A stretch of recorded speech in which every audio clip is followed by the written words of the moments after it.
ചേച്ചി, സച്ചിയേട്ടനും അർച്ചനേട്ടത്തി തമ്മിൽ എന്തെങ്കിലും ഇഷ്യൂ ഉണ്ടോ? ഇല്ലല്ലോ. അല്ല, അവര് തമ്മിൽ എന്തോ പ്രശ്നമുണ്ട്. അത് നിനക്കെങ്ങനെ അറിയാം? ഞാൻ അറിഞ്ഞെന്ന് കൂട്ടിക്കോ. ചേച്ചി ശ്രദ്ധിച്ചിട്ടുണ്ടോ? കല്യാണം കഴിഞ്ഞതിന് ശേഷം സച്ചിയേട്ടന്റെ മൂഡില് ചെറിയൊരു മാറ്റം. അല്ലെങ്കിലും സച്ചി പൊതുവെ റിസർവ്ഡ് അല്ലേ? ആണ്. പക്ഷേ ഇപ്പൊ ആകെ ഒരുതരം നിരാശ മുഖത്ത് കാണാം. ഏയ്, അതൊന്നും ആയിരിക്കില്ല. പിന്നെ കമ്പനി ഒന്ന് എക്സ്പാൻഡ് ചെയ്യാനുള്ളൊരു പ്ലാൻ ഉണ്ട്. അതിന്റെ ടെൻഷൻ ആയിരിക്കും. അതൊന്നും അല്ല. അവര് തമ്മിൽ മുറിയിൽ വഴക്കൂടുന്നത് ഞാൻ കേട്ടതല്ലേ?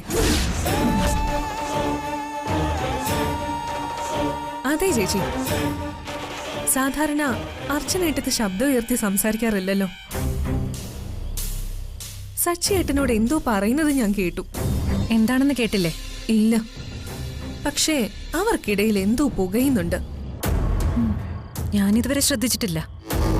അവര് തമ്മില് ഒരു തരം അഡ്ജസ്റ്റ്മെന്റ് പെരുമാറ്റം പോലെ എനിക്ക് തോന്നുന്നത്. ഇനി ചേച്ചി ഒന്ന് ശ്രദ്ധിക്കണം. ഒരു സാധാരണ കുടുംബത്തിൽ നിന്നും ഇത്രയും വലിയൊരു കുടുംബത്തിലേക്ക് വന്നപ്പോഴുള്ള ഒരു പേടിയായിരിക്കും അർച്ചനയ്ക്ക്. അതൊന്നും അല്ല ചേച്ചി, അതിനപ്പുറം മറ്റെന്തോ ചില പ്രശ്നങ്ങള് അവര് തമ്മിലുണ്ട്. അവര് രണ്ടുപേരും സന്തോഷം അഭിനയിക്കുന്നതാ. അവര് തമ്മിൽ ഇനി എന്തെങ്കിലും പ്രശ്നമുണ്ടെന്ന് അറിഞ്ഞാൽ തന്നെ നീ ആരോടും പറയണ്ട.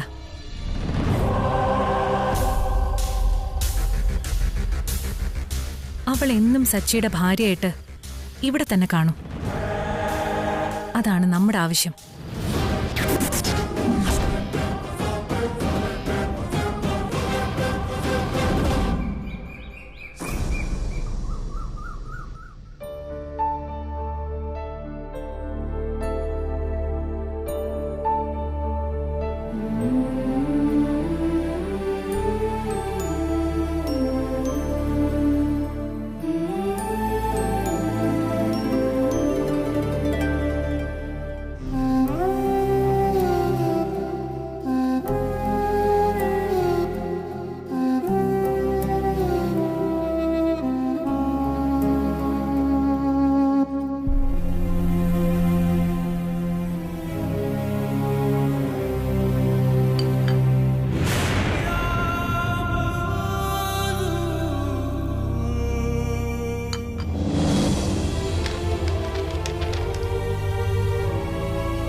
ഞാൻ എന്തൊക്കെയോ സച്ചേട്ടനോട് പറഞ്ഞു.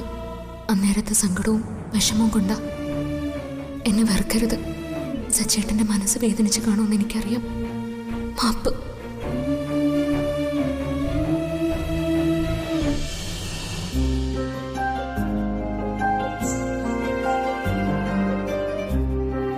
എന്റെ ഭർത്താവ് എന്ത് തീരുമാനിച്ചാലും ഞാൻ അതിനൊപ്പം നിന്നല്ലേ പറ്റൂ.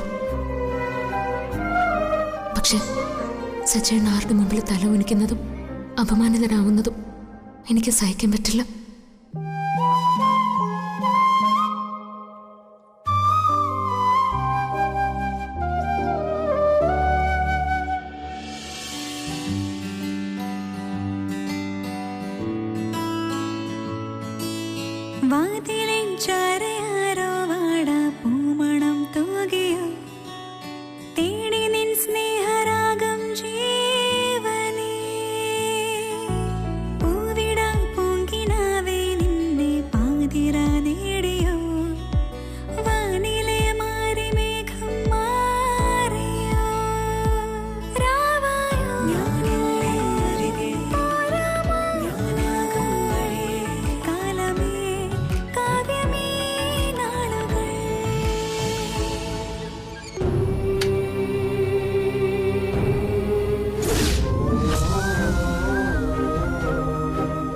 വായിച്ചിട്ടുണ്ടാവില്ല. അല്ലെങ്കിൽ തന്നെ ഞാൻ എഴുതിയത് എന്തിനു വായിക്കണം? വേണ്ട, ഇനി അത് വായിക്കണ്ട.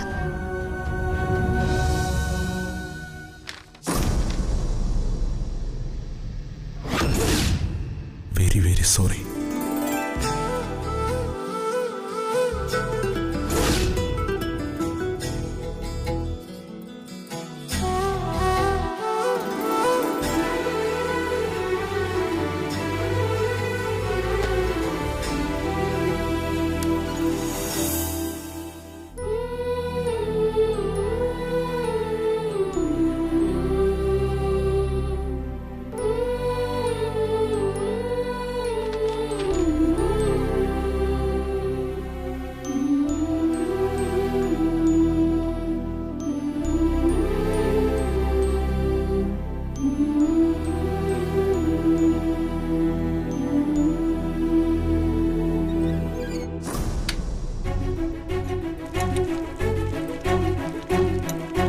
Good morning.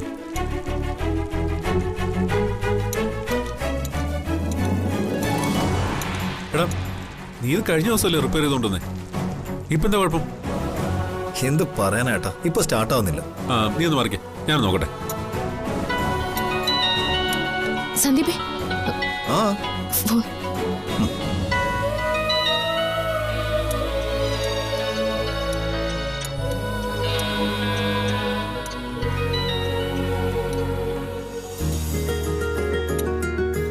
എടാ, ആ സ്പാനർ കിറ്റിംഗ് എടുത്തേ.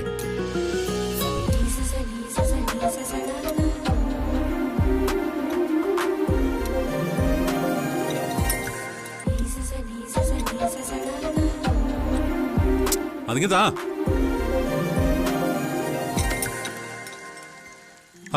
എടുക്കടാ.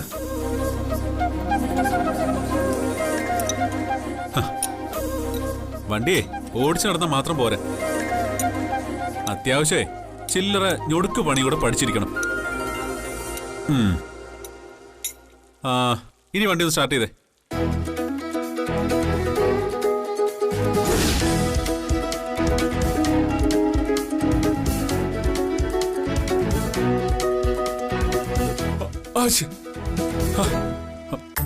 എടാ, നിന്നോടല്ലേ വണ്ടി ഒന്ന് സ്റ്റാർട്ടാക്കാൻ പറഞ്ഞേ?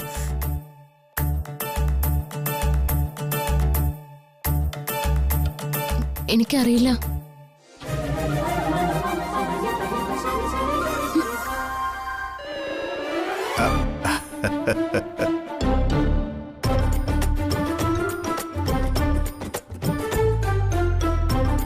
മുഖത്ത് കരി.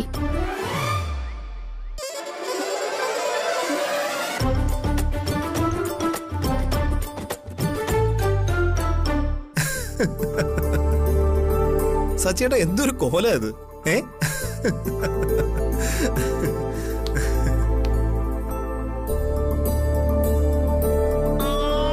സച്ചേട്ടാ,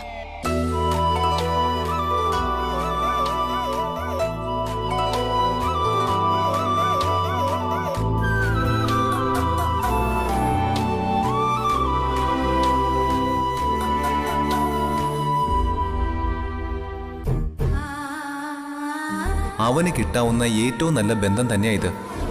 ഈ വിവാഹം കൊണ്ട് അവന് നല്ലത് മാത്രമേ ഉണ്ടാവൂ.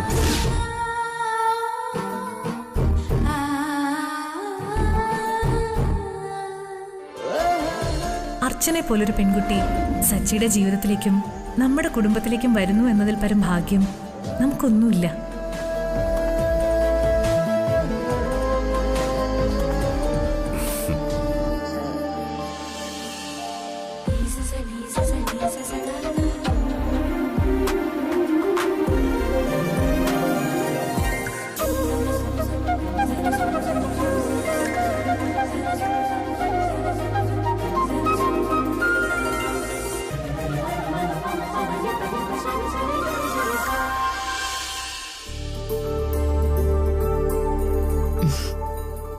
അച്ഛാ, ചായ.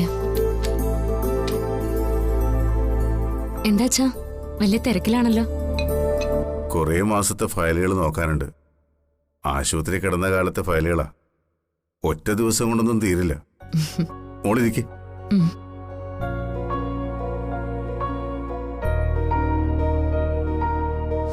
കമ്പനി ഫയലുകള് ഇപ്പോഴും അച്ഛൻ തന്നെയാണോ നോക്കുന്നേ? സത്യത്തിൽ അതിന്റെ കാര്യമില്ല. സച്ചിയും അവന്തികയും സന്ദീപും ഒക്കെ നോക്കിയാ എന്റെ കയ്യിലെത്തുന്നത്.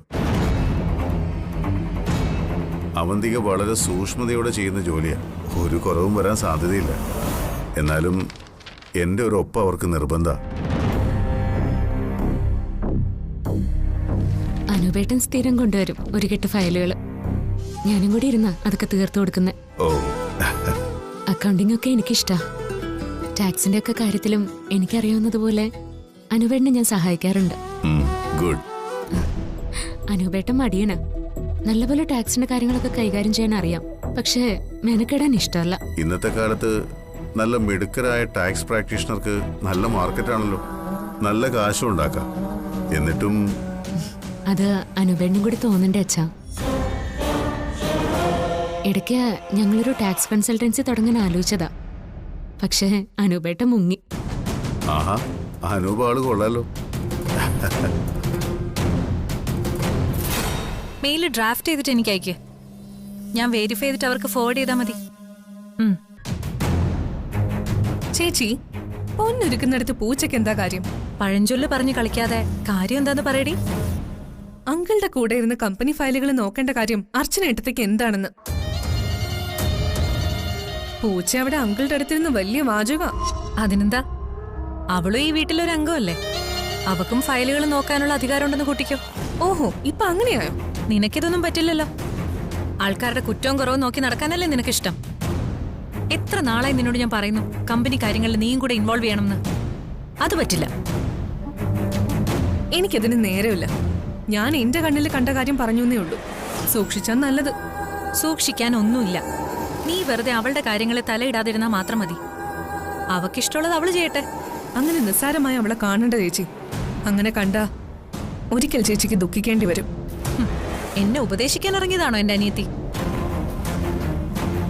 ഈ വീടിനെയും ഇവിടുത്തെ ആൾക്കാരെയും ഉള്ളം കയ്യിൽ വെച്ച് എന്റെ ഇഷ്ടത്തിന് തിരിക്കുന്ന അവന്തികയോടാണ് നിന്റെ ഉപദേശം. അത് നീ മറക്കണ്ട. ഇന്നൊരു കാര്യത്തിനും എന്നെ വെല്ലുവിളിക്കാൻ ആർക്കും കഴിയില്ല. അതെന്റെ കോൺഫിഡൻസാ. ഓവർ കോൺഫിഡൻസ് ഒക്കെ നല്ലതാ. പക്ഷെ അവസാനം നെല്ലിശ്ശേരി തറവാട്ടിലെ അവന്തിക മാഡം വെറും അവന്തിക ആവരുത്.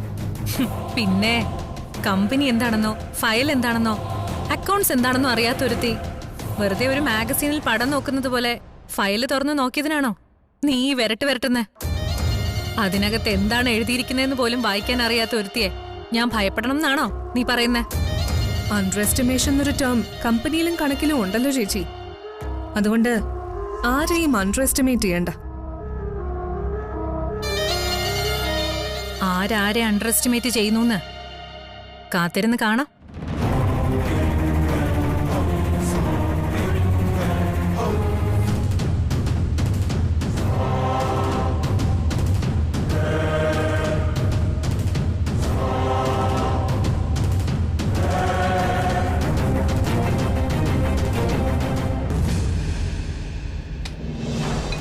എന്താ നോക്കുന്നേ? ഒന്നുമില്ല.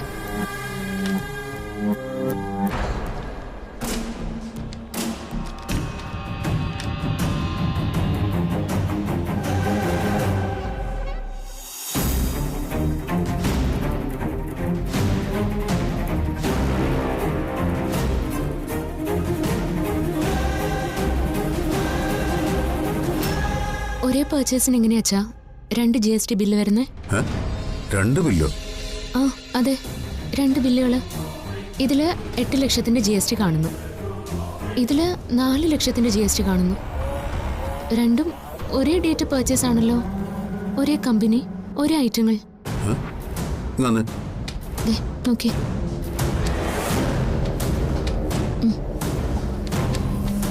അങ്ങനെ വരാൻ ഒരു സാധ്യതയില്ല മോളെ.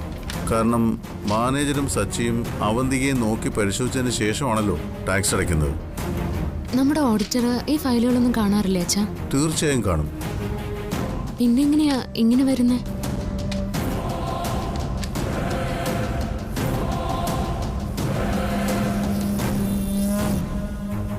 ഇതില് ഏതാണ് ഒറിജിനൽ ബില്ലെന്നും ഏത് GST തുകയാണ് അടച്ചതെന്നും അറിയണം. നമ്മൾ ഏതെങ്കിലും തരത്തിലുള്ള അഡ്ജസ്റ്റ്മെന്റ് വെൻഡേഴ്സുമായിട്ട് ചെയ്യാറുണ്ടോ? എന്നുവെച്ചാൽ പർച്ചേസിന്റെ ടോട്ടൽ തുകയിൽ കുറവ് കാണിച്ച് കുറഞ്ഞ GST അടയ്ക്കാൻ വേണ്ടി ഒരു ബില്ലും ബാക്കി തുക ക്യാഷായും കൊടുത്തുകൊണ്ട്. എൻ്റെ അറിവിൽ ഇതുവരെ അങ്ങനെയൊന്നും ചെയ്തതായിട്ട്. മോളെന്താ അങ്ങനെ ചോദിച്ചത്? അല്ലച്ചാ, ചില കമ്പനികൾ അങ്ങനെയൊക്കെ ചെയ്യാറുണ്ട്. ചിലര് ഫേക്ക് GST ബില്ലുകൾ പോലും വെച്ച് ടാക്സ് തട്ടിപ്പ് നടത്താറുണ്ടല്ലോ. പക്ഷേ ഇന്നത്തെ കാലത്ത് അതൊക്കെ പോസിബിൾ ആണോ മോളെ? അങ്ങനെ ചോദിച്ചാ അല്ല. പക്ഷേ നമ്മൾ ന്യൂസ് കേൾക്കാറില്ലേ, കോടികളുടെ GST തട്ടിപ്പെന്നൊക്കെ? അതൊക്കെ എങ്ങനെയാച്ചാ, പിടിച്ച 100% പെനൽറ്റി ഉണ്ട്. ചിലപ്പോ ജയിൽ ശിക്ഷ വരെ കിട്ടിയെന്ന് വരാം. അച്ഛൻ പേടിക്കണ്ട. ഇതൊക്കെ സച്ചേട്ടനും ഏട്ടത്തിയൊക്കെ നോക്കിയിട്ടുണ്ടാവുമല്ലോ. അവർക്കറിയായിരിക്കാം. ചോദിച്ചു നോക്കിയാൽ മതി.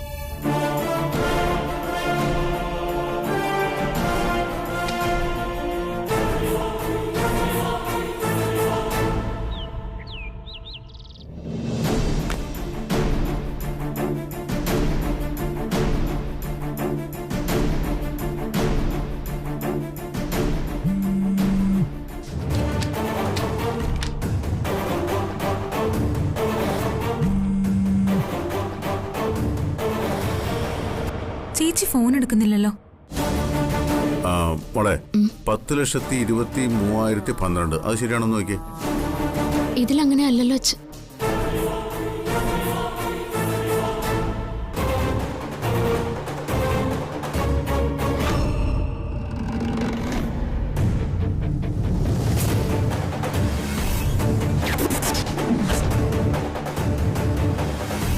മോളവിടെ ഇരിക്കെ.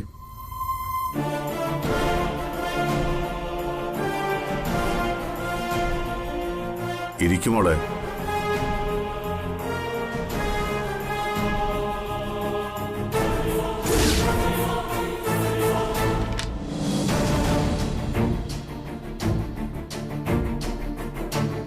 ഈ ഫയലുകളൊക്കെ നിങ്ങൾ 2-3 പേര് നോക്കിയല്ലേ എൻ്റെ അടുത്തേക്ക് തരുന്നത്.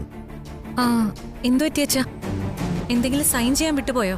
നമ്മൾ മെറ്റീരിയൽസ് പർച്ചേസ് ചെയ്യുന്ന കമ്പനികളെ ഞാൻ അറിയാതെ ഏതെങ്കിലും ഒഴിവാക്കുകയോ പുതിയതായി എടുക്കുകയോ ചെയ്തിട്ടുണ്ടോ? അച്ഛാ, അതിപ്പോ ഡെയിലി റേറ്റില് വലിയ വ്യത്യാസം വരുന്നുണ്ട്. അതിനനുസരിച്ച് ടോട്ടൽ കോസ്റ്റിലും മാറ്റം വരുന്നുണ്ട്. പഴയ സപ്ലയേഴ്സ് അത്രയ്ക്ക് കോപ്പറേറ്റ് ചെയ്യുന്നില്ല. പുതിയ കമ്പനികൾ കോസ്റ്റിൽ സഹകരിക്കുന്നുണ്ട്. എല്ലാരെയും മാറ്റിയിട്ടില്ല.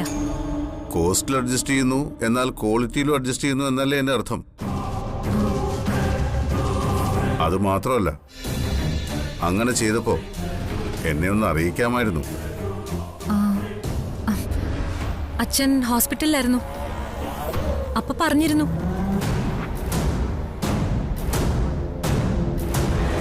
അച്ഛൻ ഓർക്കാത്തതാ. ഒരു ക്രൈസിസ് വന്നപ്പോ അങ്ങനെ ചെയ്യേണ്ടി വന്നു. വേറെ വഴിയില്ലായിരുന്നു. അന്ന് കമ്പനിയേക്കാ വലുത് ഞങ്ങൾക്ക് അച്ഛന്റെ ജീവനായിരുന്നു. അതുകൊണ്ട് കൂടുതലൊന്നും അന്വേഷിക്കാൻ പറ്റിയില്ല.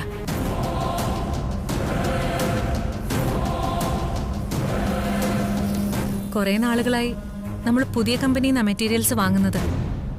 ഇതുവരെ ആരും പരാതി പറഞ്ഞിട്ടില്ല. അച്ഛന് താല്പര്യമില്ലെങ്കിൽ നിർത്തിയേക്കാം.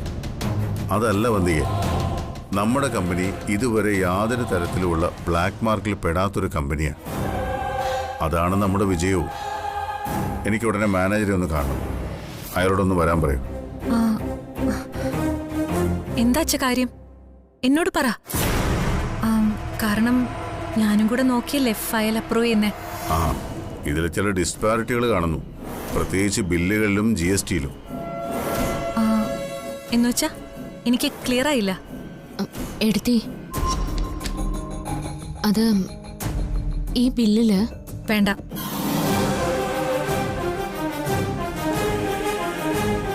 അത് അർച്ചന തന്നെ പറയും. നിങ്ങൾ 3 പേർക്കും കണ്ടുപിടിക്കാൻ കഴിയാതെ പോയത് അച്ചുവാ കണ്ടുപിടിച്ചത്.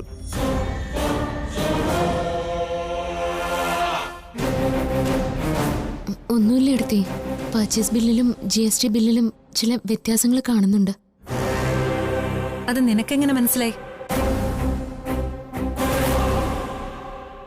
എല്ലാം ഒരേ ഡേറ്റിലുള്ള പർച്ചേസ്, ഒരേ ഐറ്റങ്ങള്. പക്ഷേ 2 ബില്ലുകള്, 2 GST റേറ്റ്.